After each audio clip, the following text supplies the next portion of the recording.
રાજ્યની બગડી રહેલી કાયદો વ્યવસ્થાની સ્થિતિ ગૃહમંત્રી સુધી અમારે પહોંચાડવી છે.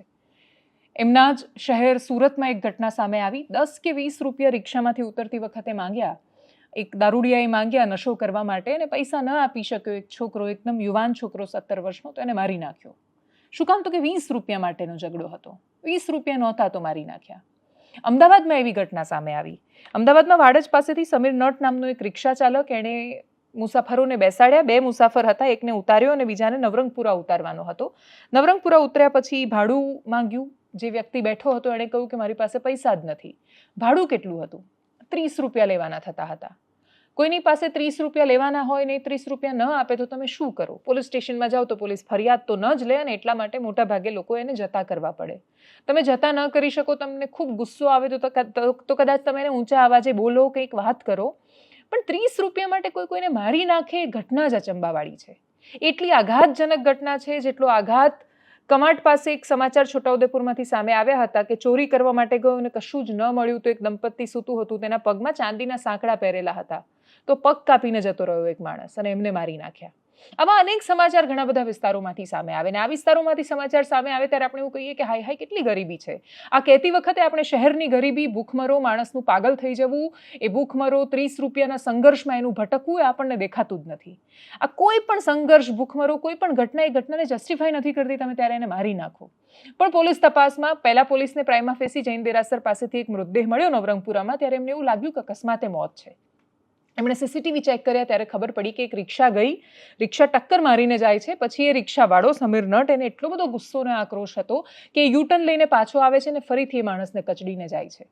એના સીસીટીવી એ ખૂબ પીડા આપનારા છે. અને એ ઘટનામાં એ જે 30 રૂપિયા, એ 30 રૂપિયા જેની ગણતરી જ નથી હોતી આજના બાળકોને, એ 30 રૂપિયા કે જે કેટલાય માણસોના ક્યાં મૂક્યા હોય છે એને અંદાજ જ નથી હોતો.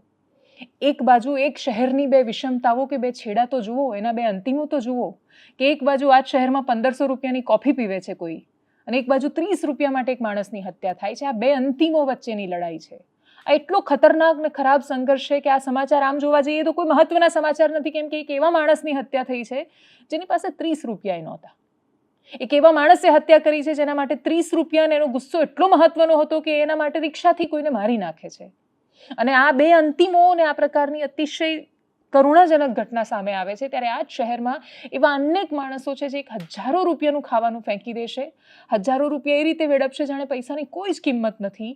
એમને મન રૂપિયો એ ધૂળ બરાબર નથી. એમના માટે 1500, 2000, 15000 રૂપિયા મહત્વના નથી હોતા. એવા સમયમાં 30 રૂપિયા માટે માણસોની હત્યા થઈ રહી છે.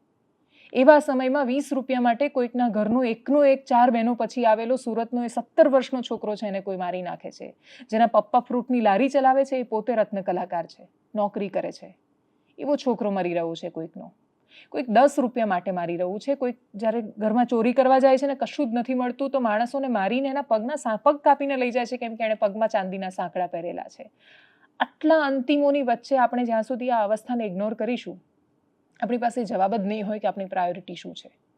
જિંદગી જે આપ્યું છે એની કદર કરતાં પણ કદાચ થઈએ અને આવી દિશામાં આપણે ન જઈએ એ માટે આપણે શું પ્રયત્ન કર્યો એ વિષયનો પણ જવાબ આપી શકીએ. ડીસીપી સફીન હસને આ વિષય પર શું કહ્યું સાંભળીએ. એમની પત્રકાર પરિષદ આવી છે. ત્યારબાદ મરણ જનારની તપાસ કરવામાં આવી અને રિક્ષા ચાલકની તપાસ કરવામાં આવી. ત્યારે રિક્ષાનો નંબર ટ્રેક કરી અને જાણવા મળેલ કે આ રિક્ષા ચાલક જે છે એ બોડકથી સિંધુ ભવન રોડ વિસ્તાર આસપાસ રહેતો હોવાનું જાણવા મળેલું. ત્યારબાદ રિક્ષાનો નંબર આઈડેન્ટિફાઈ કરી અને તપાસ કરતા આરોપી સમીર કનુભાઈ રઘુનાથ ઉંમર વર્ષ 22 જે છે એ ત્યાંથી મળી આવેલો અને એને આ બાબતે પૂછપરછ કરતા આ ટક્કર જે છે એને પોતે જ મારેલી જણાવેલું અને એ પ્રકારની કબૂલાત એને આપેલી. ત્યારબાદ એને જે છે એ કસ્ટડીમાં લેવામાં આવેલો. આ ઘટના કેમ બની એ બાબતે વધુ પૂછપરછ કરતા આરોપીએ જણાવેલ કે આ જે મરણ જનાર છે એની પાસે જૂના વાડજ પાસે રિક્ષામાં બેઠેલો અને એવું કીધેલું કે એને કાલુપુર જવું છે. ત્યારે રિક્ષા ચાલકે કીધું કે હું માત્ર નવરંગપુરા સાઈડ જઉં છું. ત્યારે કીધું કે નવરંગપુરા આપ મને ઉતારી દેજો. જ્યારે નવરંગપુરા પહોંચે છે ત્યારે આ માણસ જે છે એ નીચે ઉતરી અને પોતાની પાસે ભાડું નથી એવું કહીને ચાલવા લાગે છે. આ બાબતે આરોપીને ગુસ્સો આવી જતા એ પાછળથી એ માણસને ટ્રેક કરે છે અને રિક્ષા જે છે એનેથી ટક્કર મારી અને ગુસ્સો રાખી અને ફરીથી રિક્ષા એ મરણ જનાર ઉપરથી ચલાવી દે છે, જેના કારણે મરણ જનારનું મૃત્યુ થયું છે.